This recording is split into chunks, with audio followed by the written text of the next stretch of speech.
Voici 12 conseils pour réussir votre allaitement. Vous aimeriez allaiter votre bébé et souhaitez savoir comment faire au mieux. Je vous donne des conseils pour vivre au mieux votre allaitement avec votre enfant. N'oubliez pas, l'allaitement est naturel et les bébés sont naturellement enclins à boire au sein. Donnez le sein à la demande. Bébé était habitué à une alimentation en continu dans le ventre de sa maman. Désormais, il doit s'habituer à une alimentation à la demande. Les premières semaines, bébé tétera très souvent car le lait de maman est digéré très rapidement. La lactation sera bien stimulée si vous donnez le sein à la demande. Ne pas attendre que bébé réclame, proposez le sein en faisant attention aux signes que votre bébé vous envoie.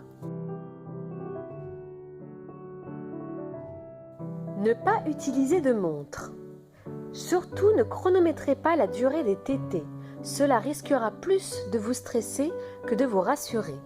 Il est inutile de noter les heures entre les tétées si vous donnez le sein à la demande.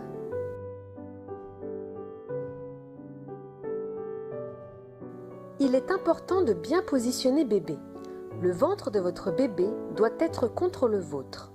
La tête, les épaules et le bassin doivent faire une ligne droite.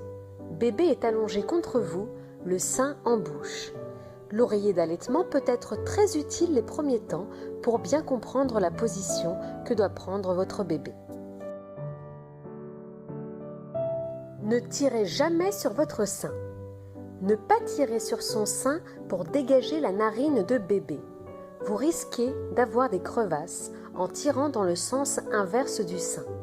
En plus, sachez que les bébés aiment avoir ce réflexe de fouissement.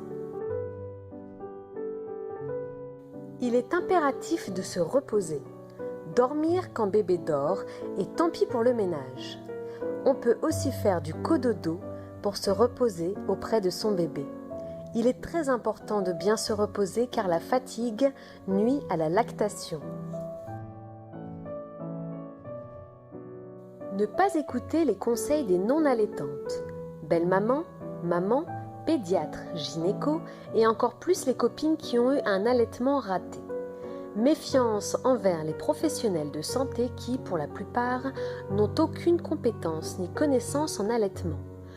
Dirigez-vous plutôt vers les personnes qui allaitent ou des personnes qui ont de bonnes connaissances dans le domaine, comme par exemple les sages-femmes. Donnez les deux seins. Pendant les 2 premières semaines, essayez de donner les 2 seins à votre bébé. Assurez-vous que votre bébé ait bien vidé le premier sein avant de donner le second pour bien stimuler la lactation. Avec le temps, vous laisserez bébé gérer lui-même, bien vider le premier sein, puis si bébé veut l'autre, lui donner, sinon on alterne à chaque tétée. Évitez tétine et biberon. Il y a un risque de confusion sein-tétine car bébé ne sait plus téter au sein s'il est habitué au plastique de la tétine et du biberon. Maman pense ne pas avoir de lait alors qu'il s'agit d'une confusion. Attendre au moins 4 semaines pour introduire biberon et sucette si besoin, mais restez très vigilante. Ne pas donner d'eau. Il n'est pas nécessaire de donner de l'eau entre les tétées. Le premier lait est constitué de 98% d'eau. Donnez le sein à la demande pour hydrater bébé, même par forte chaleur. Ne pas douter de votre lait. Le lait maternel est destiné à votre bébé. C'est donc le meilleur.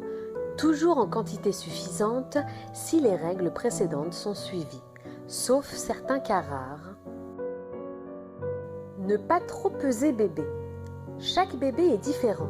Il est donc inutile de comparer un bébé à un autre. Pour un nouveau-né, pesez tous les 15 jours, puis tous les mois. Une faible prise de poids pourrait cacher plus une allergie, une infection urinaire, une infection sourde. Consultez à la moindre douleur. Un allaitement douloureux n'est pas normal. À la moindre douleur ou question, contactez des associations de soutien à l'allaitement comme la Leche League. D'autres conseils à donner? Des remarques? Laissez un commentaire en dessous de cette vidéo. Cela pourrait aider d'autres mamans.